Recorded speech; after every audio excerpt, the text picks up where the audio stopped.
Well, hello, everybody, and welcome. Welcome, welcome. Happy Thursday to all of you. And Leslie Bytel here, business coach and mentor for private practice professionals. I have a really great topic and an awesome guest for you today. I'm so excited to introduce to you one of my amazing clients, actually, longtime clients, Annie Rubin. Hey, Annie, how are you? Hey, I'm good. How are you? I am great. Could not be better, actually. So, really just so delighted to have you. Thank you in advance for spending some time with us. Yeah, I'm Um, excited to be here. we have an awesome topic, right? We got a really good topic. We were just chatting about it before we clicked the go live button.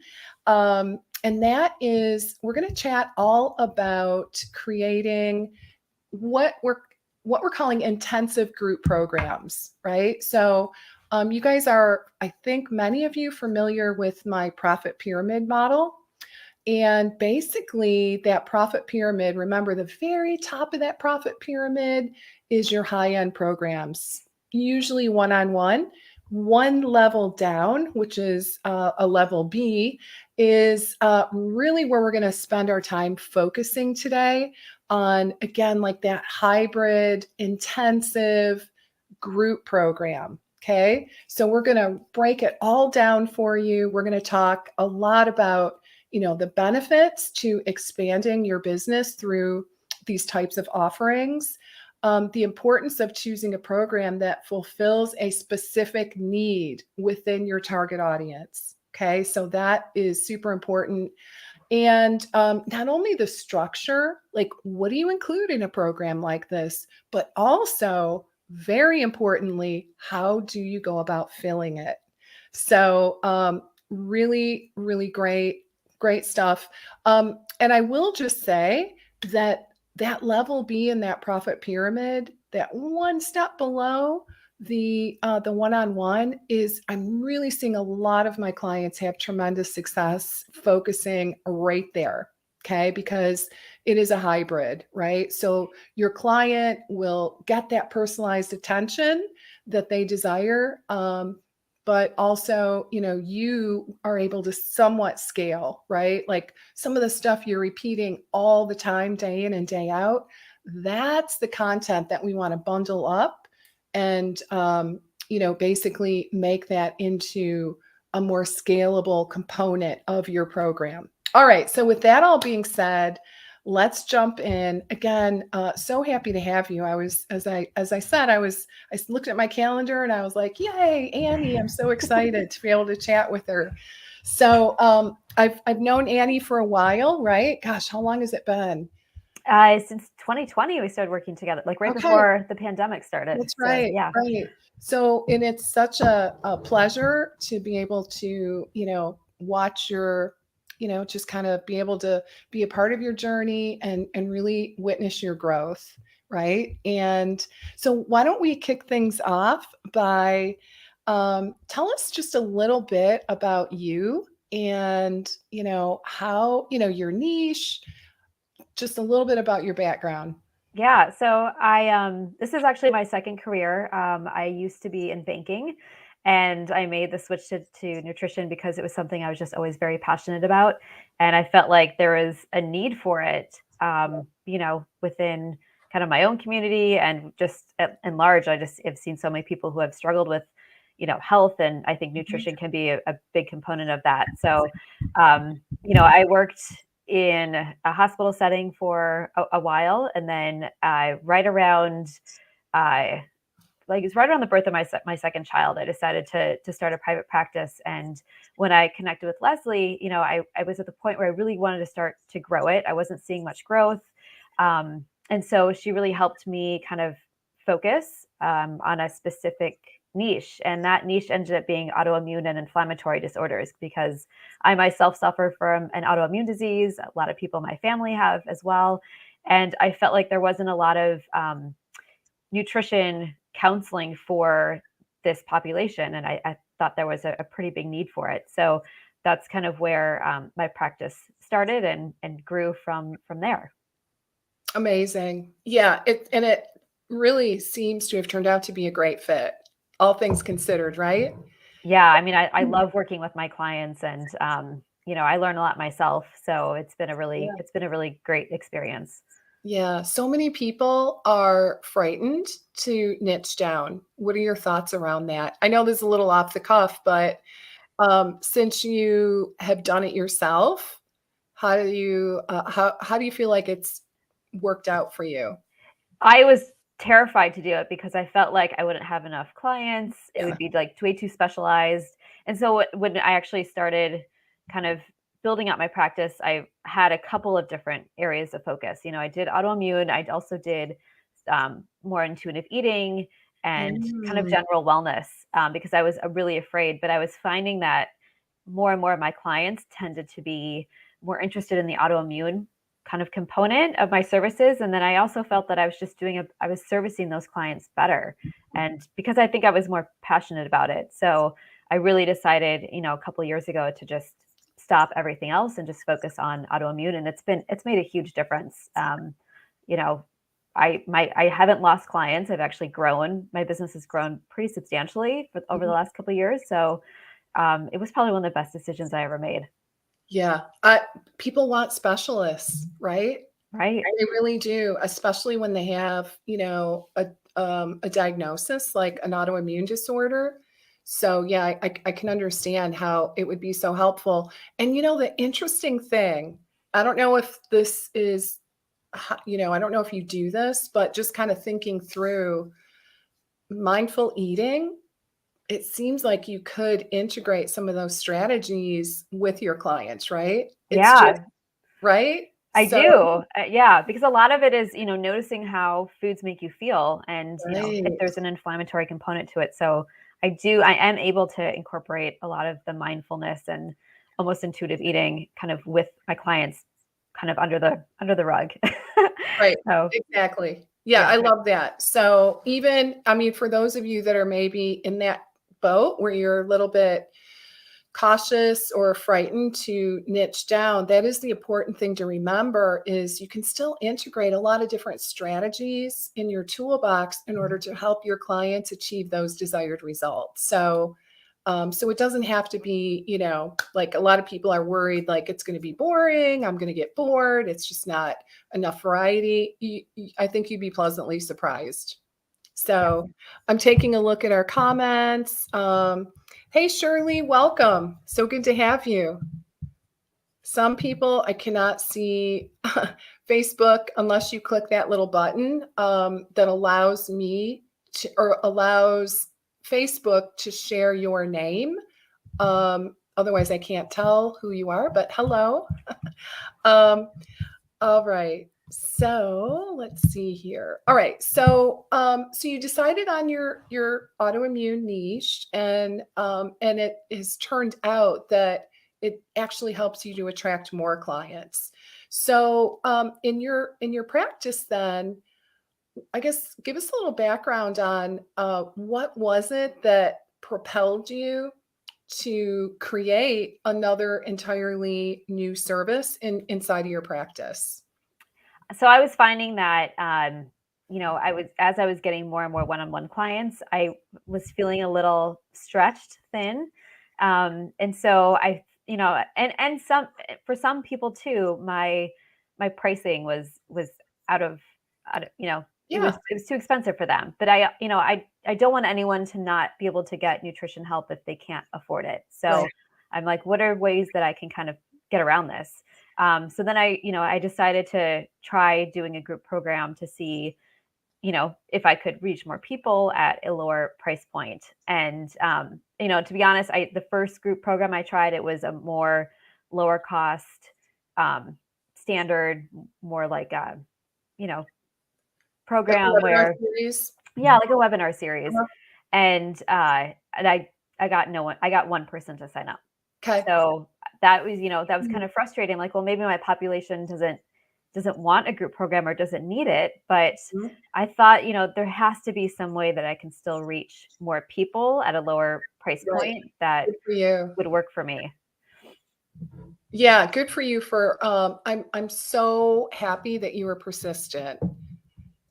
So what do you think it was? What was, and sometimes, just to be perfectly transparent, sometimes when we first try something new, there's so many different variables. If it doesn't go exactly how we hoped, there's a lot of different variables to explore. So what I think I'm hearing you say is that the webinar, kind of like the 6-week course model, it just didn't land for your audience, right? It doesn't sound like that it was, they just didn't perceive it as something that they really wanted. Is that really the bottom line? Yeah, I mean, and most of my clients come to me like feeling really awful, and so they are almost desperate for, a little bit more guidance and Yeah. help. And I felt like, kind of a webinar series like Yeah. wasn't going to quite get them Mm, there. okay. So yeah, and so I figured, I need to find another way to kind of at least give them more attention, to have some good results, but Hmm. without maybe kind of expanding it more, to add more, I guess, hand holding. Yeah. Okay. So it sounds like that was the missing element is they looked at the offer probably, and saw it was a 6-week group webinar series. And they were probably thinking, gosh, I'm really sick. I need more personalization. So if we were to like pull out that one missing piece, it sounds like that was it, right?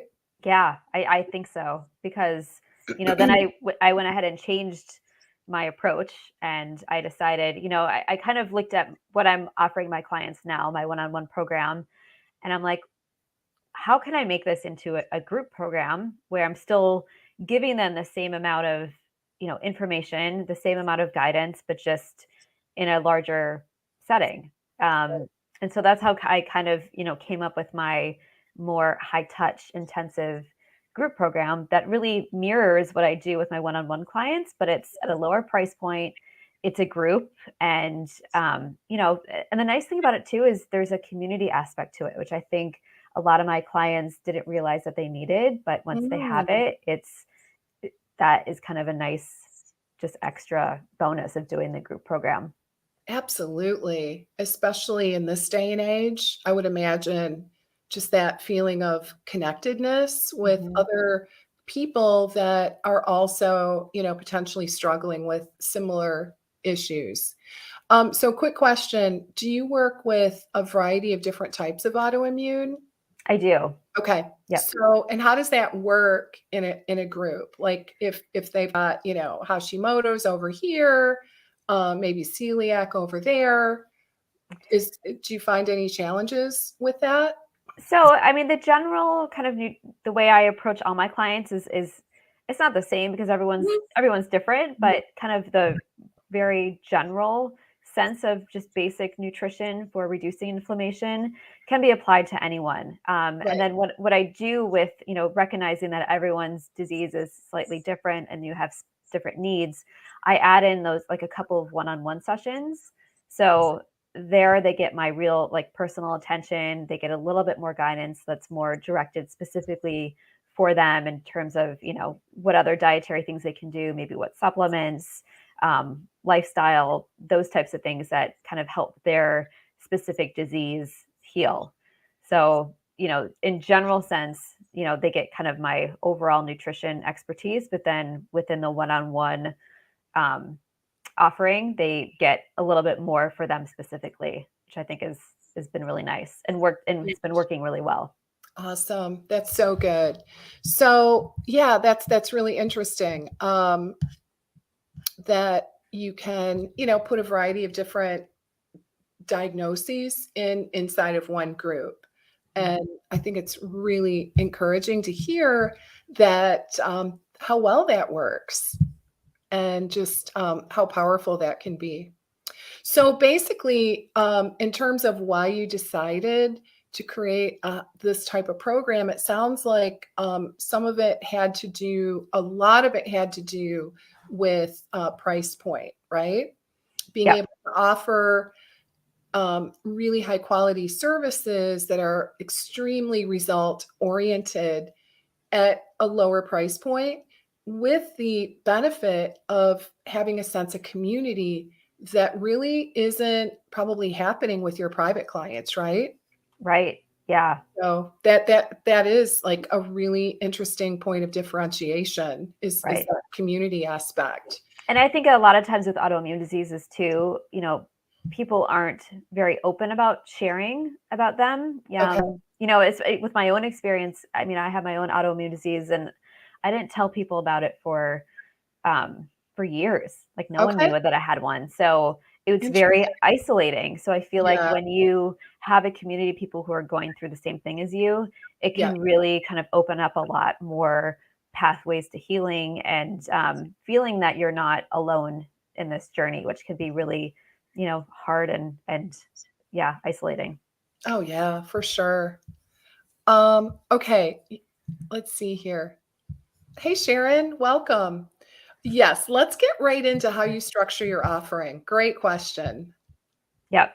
So how I basically pitch it is, because I've mirrored my group program off of my one-on-one work, I basically say, my group program is the same that you would get as if you were my one-on-one client. The difference is, it's they're both a 3-month program.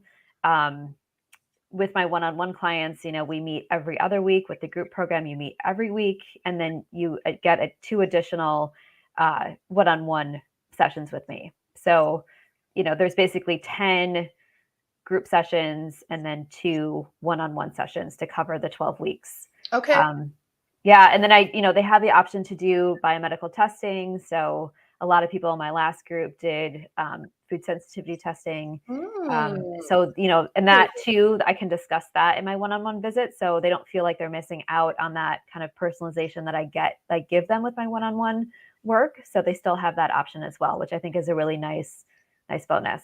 Oh, that's amazing. I was going to ask you, how do you work in that functional nutrition testing? Yeah, and it's 12 weeks, Cindy, exactly. um, so can you tell us how you weave that in? With the testing Yeah, or testing. yeah, so I usually at the beginning of before the program actually starts, I ask people, what they're interested in, if they're interested in doing any testing, and then we make sure that we have all the testing done and the results back before our first session. So we have at least something extra to talk about at Yeah. that session so they can start, on that trajectory. And then the next follow-up session, which is usually a few weeks after the first session, we are able to kind of follow up on their progress and focus in on, what they need individually as well. Okay, amazing. That is a very common question that I get is, how in the world can I do like genomic testing or food sensitivity testing, all these different types of tests, but still offer a program in a group format? Yep. So, guys, in this hybrid model, it is absolutely possible. And you can do it really, really well. So how did you settle on the topic and structure of your program? So I felt like I really needed to find something that there was a need for. And I Mhm. think that was, what I think I missed in the first time around when I try to do the webinar is it was a little too broad. It didn't quite fit the needs of my clients. And so I kind of sat back and I'm like, well, what do my clients need? Mhm. What do most people benefit? Like when my clients go through my one-on-one program, what do they benefit the most from? And how can I kind of deliver that in a group program? So, I just kind of decided, well, my one-on-one program has been doing so well. Why not just convert that to a group? Right. So that's kind of how I came up with it. And I'm like, well, if it doesn't work, I'll just try something else. Well, But that's it the ended up best working. attitude. So Yeah. Well, okay, couple just quick comments there. So for anyone that kind of knows my structure and or has worked with me, you probably know that I am a huge fan of starting at the top of that profit pyramid, right? The high-end one-on-one programs. And partly big reason is you can get traction financially while you're preparing yourself to build out those other levels, right? Those other programs that are more scalable inside of your business. And so I'd like to focus there in part because you've delivered the service, right? You know it works.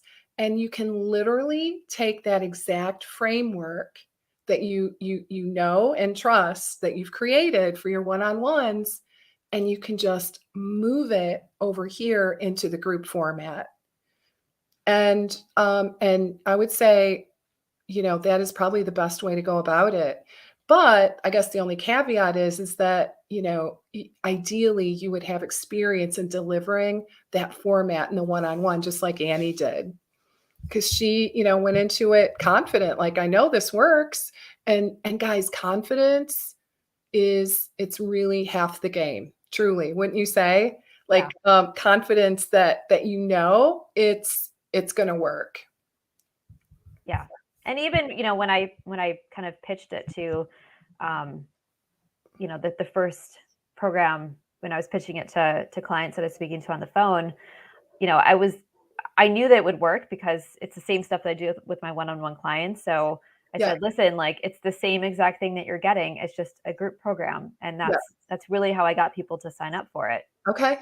Amazing. Yeah, that is really, really good. Okay. So what kind of results are you seeing?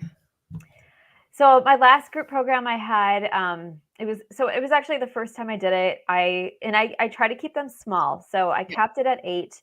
I ended up getting four people, which I was pretty excited about just for the first time around. And everyone had improvements. Amazing. Some people more than others, but they definitely were like, I can't believe how much better I feel. Within my client population, fatigue, brain fog, and like muscle and joint pain are usually like a kind of a big, are the biggest complaints.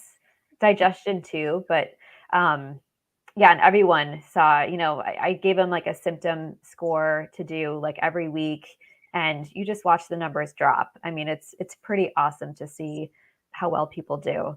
And especially with my first time around the group program, I was a little nervous that, I'm like, I hope this works the same. I think it will, but it's nice to have that validation that, it did actually work. Yeah. And then hopefully you got some testimonials, right? Yep. Which will make it so much easier the next time around, which is coming right up, right? Yeah. Yeah. I'm planning on launching again. Plan is. So I'm actually getting ready to launch a new program, the same program, I guess, starting in July. So I'm in the middle of doing my launch for that. So I have a free webinar coming up that's basically, tied to the group program. And so hopefully I'll get more people that way. Awesome. Yep. I think you will. All right. So, so let's talk just a little bit about any strategies that you can share that, was helpful in terms of getting people to sign up for the program. So I started really marketing it like months before it launched, just to kind of see if I could get anyone. And how I basically did it was, every time I had a discovery call with a new client, I would say, hey, I have this one-on-one program, but I also have this group program. And, like I said, I pitched it the same way. I'm like, you get the same things. It's just a group. It's slightly, it's less expensive. And so that's how I actually started really enrolling people into the program. And for this program, because it's an intensive program, I do require everyone to fill out, if they're just interested in the group program, I require them to fill out an application first to make sure that it is a good fit. And then we have a conversation about it. So, a lot of the people that I enrolled in my first program I enrolled them off of, just conversations and asking them what their goals are. And and then I kind of described what I offer and they could pick. And, a couple of people picked the group program. So yeah. And guys, I mean, I think you bring up such a good point in terms of how to actually get people in. because it's a higher price point as compared to like the 6-week webinar, obviously, right? It is a more premium program with a higher price point. So I personally highly recommend that you enroll people through a conversation. It's really pretty challenging. I wish it weren't true, guys. I wish that you could just send people to a sales page and they would just click buy. But at this price point, and the other thing is it's partially the price point, but it's also, these people have struggled a lot and they're a little nervous, a little cautious about, probably spending more money on another thing that doesn't work. They just want to know, is this a right fit, right? So the bottom line is, this is really, really important. Enroll them through a call, right? You can have a sales page. Highly recommend that you do. Highly recommend that you have like a little sales funnel leading into your offer, like a webinar. We teach all of that in granular detail in Lucrative Course Blueprint. So, which is running right now, lucrativecourseblueprint.com. But I think so like on Annie's webinar, she's going to do some teaching, right? Yep. And then she's going to lead people into that next step on the webinar, which will be a conversation with her, right? And she's asking them to fill out an application before she gets on the phone with them, just to, honestly, I think it's a great idea, right? Because they have to have a little skin in the game. Yeah. And it's a 3-month program. So it is a commitment on, both my end and their end. Yeah. So, I feel like you need to have that conversation with people to make sure that it's going to work for them and it's not going to be a waste of their time and your time. Exactly. So, yep. So that is, I think, a really good strategy. So, let's see here. I think we got a couple of questions. Oh, hey, Eleni, how are you? So Eleni, who specializes in PCOS. So any advice on how to keep groups going? For instance, do you have multiple groups at a time? How do you ensure you have enough signups and organized starting dates? Any thoughts on that?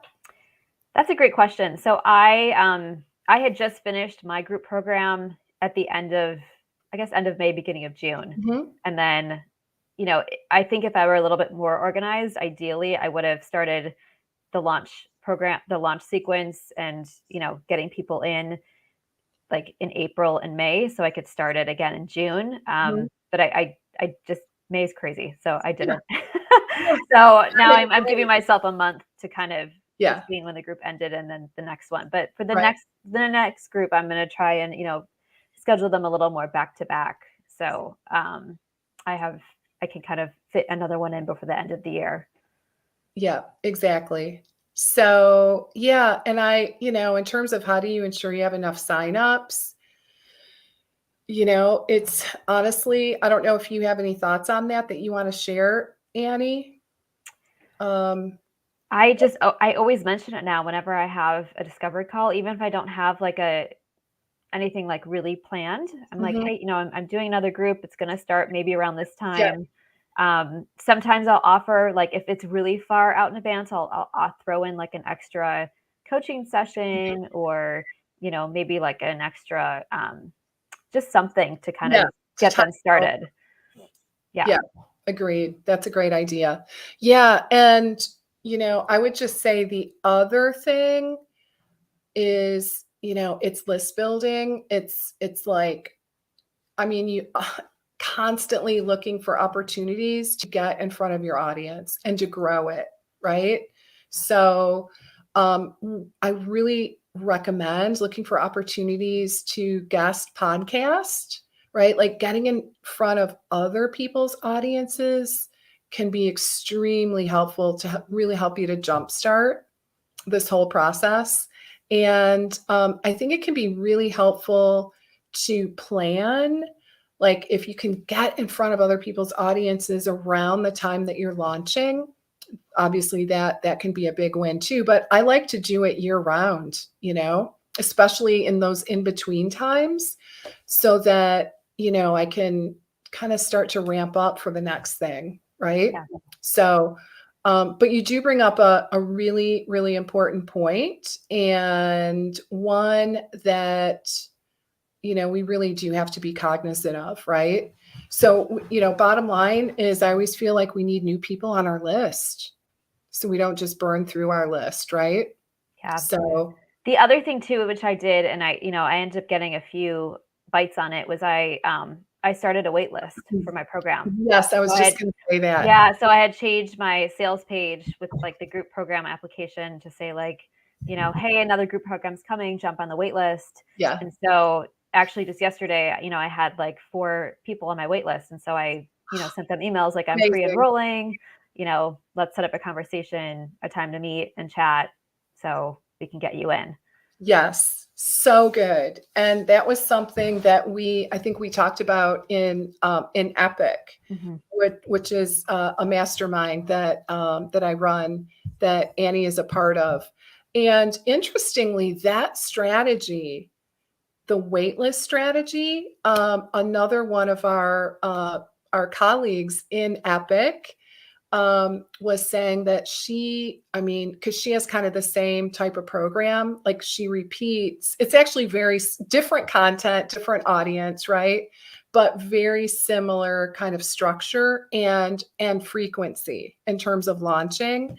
And she did the waitlist strategy and got 5 people in like 2 months before it starts. That is amazing when you can do that, because that takes so much pressure off, right? It's like, I've got 5 people, right? So put up a wait list in between for sure. Okay, awesome. Let's see what other questions we've got. Yes, application before the call. Cindy, that I highly recommend that strategy. For many, many different reasons, but one is they have a little skin in the game, right? Like they've taken the time to fill this out. And not to mention, it gives the practitioner some background info, right? And so that's like a whole topic in of itself, like the questions to ask. But basically what you're trying to wrap your mind around in that application, is, are they a good fit? How committed are they? Are they willing to invest in themselves, not only financially, but also doing the work, time? Because you really do want people that are going to be successful. So I would just say, all in all, it's a great strategy. And then if you don't have enough people, would you cancel? Yeah. I would even do it if I had 2 people, to be honest. Yeah. I think 2 is like the minimum. So Yeah. if I don't have 2, I might convert maybe the one person into, a one-on-one, maybe just at a discount. Yeah, exactly.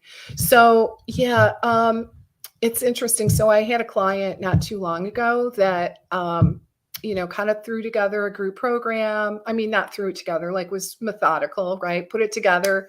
And like the week before, she didn't have any signups. And she was like, obviously stressed. Leslie, should I cancel? And she'll be the first to admit that she kind of wanted to cancel because it would just be like a relief, right? And I'm like, we can't cancel. We can't, because I know you can do this. And I shared all the strategies because, guys, I've been in that boat too. I really have. And she ended up at she just put it together. She had an amazing group and she did it in less than a week.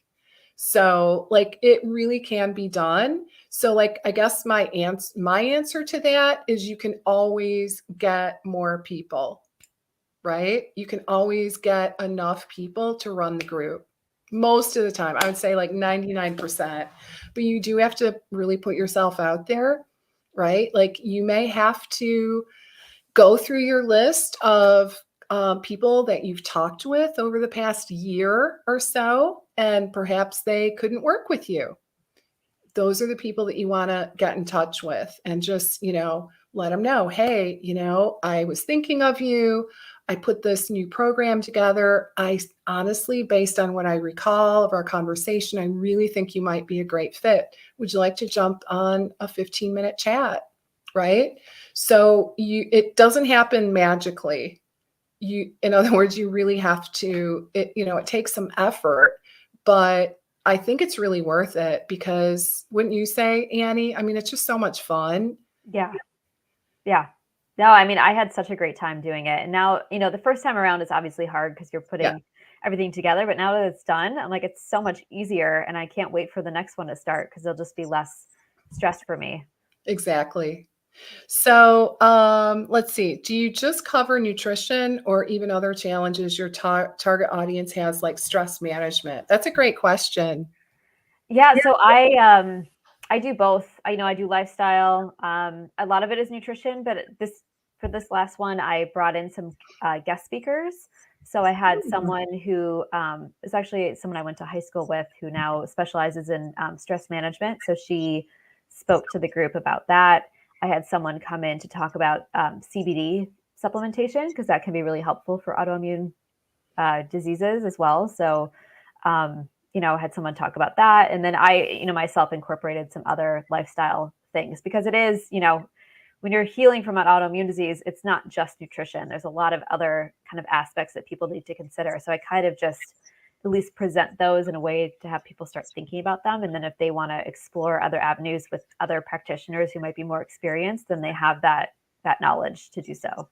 Exactly. Amazing. Do you have any favorite questions that you want to share, Annie, that you think are, I mean, obviously we can't like go into the whole entire application, but maybe you can share, a question or two that you think might be especially helpful. I always like to, the one that I like to ask, well, there's two. If you could wave a magic wand and make everything go away, how would your life be different? Oh, good one. Because I feel like that, at least helps people start thinking about, well, this is what my life could be like, and maybe this can get me there. And then I always just say on like a scale of 1 to 10, how committed are you? Because I really only like working with people who are at like between an 8 and a 10. Yeah. Because I know they'll stick with it. There's nothing worse than having people join your group and then not show up and not participate. Exactly. Yeah, those are two really good questions. Awesome. So as we start to wrap up, any, I guess, final words of wisdom? I would just say if you're interested in starting a group program, really take a really close look at your population, the population that you serve, and figure out what they need. And I think once you do that, you will be successful. It's just, figuring out what people are looking for, what isn't available for them, and how can you bring your expertise into a larger setting where you can reach more people. Love that. Exactly. All right. That was great. Oh, it looks like we have one more question here. I don't see one-on-one patients and just do groups. Any recommendations on how to promote? So, I don't know if you have an email list. Elka, I think, I mean, there's so many ways that you can do it without getting super techy, right? Obviously, there's the tech way, which is, email marketing. I always recommend that. Always, always. It's still probably your best bet, assuming you've got an email list. But if you don't have an email list, you can literally hand invite people, right? Anyone, any of your private client, or you don't have one-on-ones. I mean, just people that that might be a good fit, people that that might know people that are a good fit, right? Like networking, depending on your area of expertise. One of my favorite strategies is utilizing referral partners. Like that can be amazing. Really just look for opportunities to get in front of other people's audience, right? that serve your same target market. Like, to me, that is, oh, you do have an email list. Awesome. Yeah. So, do what I teach, specifically in my course, Lucrative Course Blueprint, is, you want to have a precursor up front as part of your funnel, right? So like a webinar or a challenge or something like that, that leads people down that path of knowing, liking, and trusting you, and kind of prepping them to take that next step with you, right? So it is kind of an emotional and psychological kind of experience for people to feel ready to step in, right? So you kind of need that warming up period, via, like, what Annie's doing is a webinar. So she's done challenges before, or at least I think last time she did a challenge, and this time she was like, you know what? I'm just going to do a 1 hour thing and be done with it. And, and basically, guys, the idea is you provide value before you ask people to buy. Okay, let me repeat that, because I know this is kind of a different concept. We need to provide lots and lots of value, and, kind of give them a taste of what we're all about in the form of, in Annie's case, a webinar. On that webinar, we provide the value, the education, whatever it is we're teaching, and then we position the paid program as the next step in their journey. Okay. So, oh, Sharon wants to know, what's a challenge? Okay. Funny you asked that. I'm creating a mini class or a mini course right now on how to do a challenge. So basically, a challenge is like, gosh, I've done many of them where, you basically pick, what did you do last time? I did did your inflammation. So it was like a 10-day, anti-inflammatory eating challenge where people Yep, just kind of eliminate a bunch of foods and see how they feel. exactly. So like, you pick one outcome that you want to help people to achieve. And I would say the biggest challenge for challenge creators is narrowing it down to one thing, right? So, just because we tend to be very comprehensive in our thinking and in our approach. So basically, it's picking a topic, and then, you're a lot of times we do challenges in a private Facebook group, but you don't have to. You can do it on Zoom. I've done it both ways. Which way did you do it? Did you do it on Zoom? I think you did, right? Yeah, I did it on Yeah. Zoom. Yep. So, you jump on it. It does take some pre-planning for sure, and organization, definitely. But basically, the advantage to doing a challenge, it is work. So do be clear. It's not like it just, happens. It does take some effort. But the nice thing is that the know, like, and trust factor is pretty much there, because they've hung out with you for however long the challenge lasts. Because what you end up doing is you go live, X number, like in my challenges, mine are usually like 4 or 5 days long. So I'll go live every day for that 4-day period at the same time, right? And I'll teach the content. Usually there's some written materials included, and then it's just such a great segue into the sale.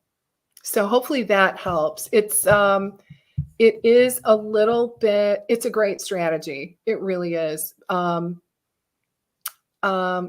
Okay, so let's see here. So Lucy, I'm interested in learning more about your course on challenges. Awesome. Definitely. That gives me a little kick in the pants, as they say, which occasionally we all need, right? So yeah, awesome. I'm really happy to hear that. I'm kind of excited. I'm just finishing. Actually, I'm going to record it tonight and tomorrow, a mini course on how to do a live show. So I'm excited about that. And then the next one that's already in the docket is how to do a challenge. So, but thanks, Lucy. That's that little nudge, that little something that I needed, right, to get me going on that. So thanks for that. All right, guys. What a pleasure it was today. Really loved hanging out with you, Annie. Such great, just thanks for sharing all your wisdom around this topic and your enthusiasm. And I'm so glad that you were able to find a way to, a new way to serve your audience, right? And there's so many benefits, right? Like that community, being really to be able to step in as the leader and teach people and lead them through this journey that they're on, a new revenue stream, pretty amazing, right? Yeah. And, the ability to be able to serve your audience at a little bit of a lower price point while still providing amazing care. And what more could you want, right? Right. That pretty much fits the bill. So, all right. So thanks so much, Annie. I really, really appreciate your time today. And thanks to all of you for joining us. Loved hanging out with you this afternoon. And I'll look forward to seeing you same time, same place next Thursday. All right. Bye for now, everybody.